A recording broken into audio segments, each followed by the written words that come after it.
All right, well, sixth grade. I'm going to go about this video a little differently. I had a video mishap.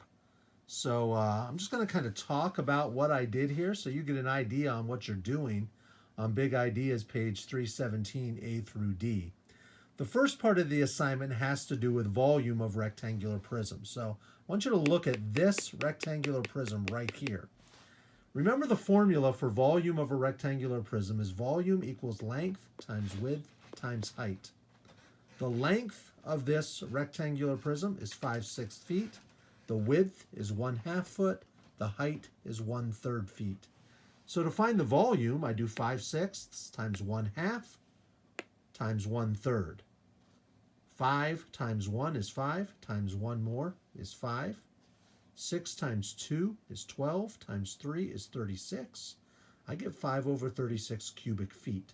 Now remember, volume is measured in cubic feet. Imagine once again that you had a Rubik's Cube, and that Rubik's Cube was 1 foot long, 1 foot wide, 1 foot tall, and I could fit not even one,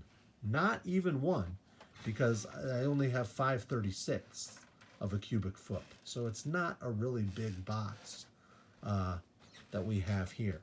Now, the second part of your assignment is surface area of a rectangular prism. So here again, I have another box, 9 meters long, 5 meters wide, 6 meters tall. And remember, in a rectangular, for surface area, we're imagining how much wrapping paper that it would take to wrap a present that size. So in a rectangular prism, I know that the bottom and the top are the same, the left and the right are the same, the back and the front are the same size.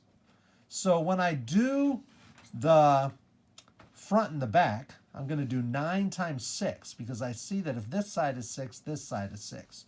I know that 9 times 6 is 54, but since I have a front and a back, I have to do 54 times 2, because there are two rectangles that size. 54 times 2 is 108.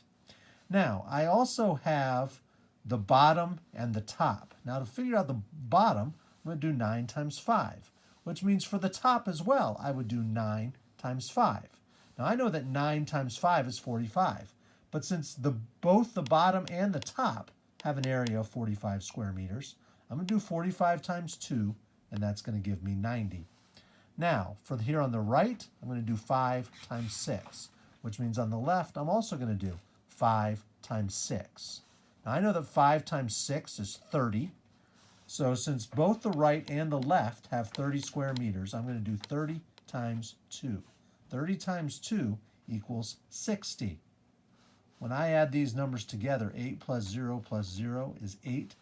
0 plus 9 plus 6 is 15. Put the 5 down, carry the 1. 1 plus 1 is 2.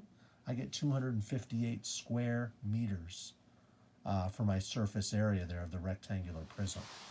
Now, I also have triangular prisms. Okay, in a triangular prism like this, I have a front triangle and a back triangle that are all the same. Then I have a bottom rectangle here, a rectangle here to the left, and a large rectangle here at the top to the right. So first of all, with my triangles, remember for the area of a triangle, it's base times height divided by 2.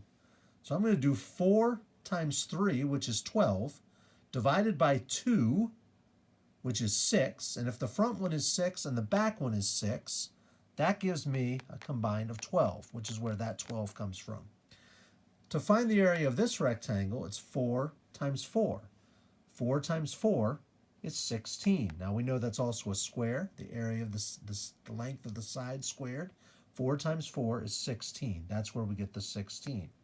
Now, here on the left, length times width for this rectangle is going to be 12, because this length here is 4, just like here in the square.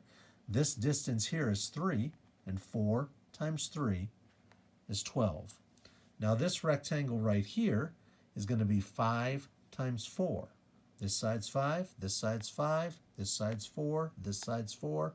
Length 5, width 4, 5 times 4 is 20. That's where we get the 20 from. We then add all these numbers together. 2 plus 6 is 8, plus 2 is 10, plus 0 is 10. Put the 0 down, carry the 1. 1 plus 1 is 2, that's 3, that's 4.